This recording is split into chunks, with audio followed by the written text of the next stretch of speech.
বন্ধুরা, আসসালামু আলাইকুম। আজ সকাল 10টার দিকে চট্টগ্রাম মিরসরাই একটা সড়ক দুর্ঘটনা ঘটে। সেটা দুর্ঘটনা যখন ঘটে তখন বৃষ্টি ছিল।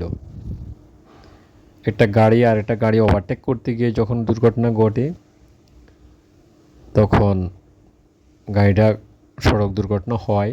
কিন্তু এখানে যখন দুর্ঘটনা ঘটে তখন আমরা ফলো করে দেখলাম, আমরা ওখানে উপস্থিত ছিলাম, কিন্তু যাত্রীদের কোনো ক্ষতি হয় না। আল্লাহরই কী রহমত। আমি আপনাদেরকে দেখাইতেছি গাড়িটা এখন পুলিশ ক্যারিং কার করে নিয়ে যাচ্ছে, মানে রোড যানজট না যাতে না হয় সেই জন্য গাড়িটা একটা সাইড করতেছে, অথবা এই গাড়িটা আপাতত হেফাজত করবে যাতে করে গাড়িটা কোনো কেউ এই হলো গাড়ি দেখছেন, গাড়ির কি সুন্দর একটা গাড়ি, নতুন গাড়িটা, কিন্তু দুর্ঘটনা ঘটে।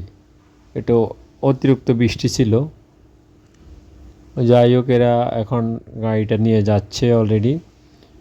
গাড়িটা রোড থেকে অলরেডি নিয়ে গেছে সরাই, মানে আরেকটা রোডে নিয়ে গেছে যাতে এই রোডটা ক্লিয়ার করতে পারে।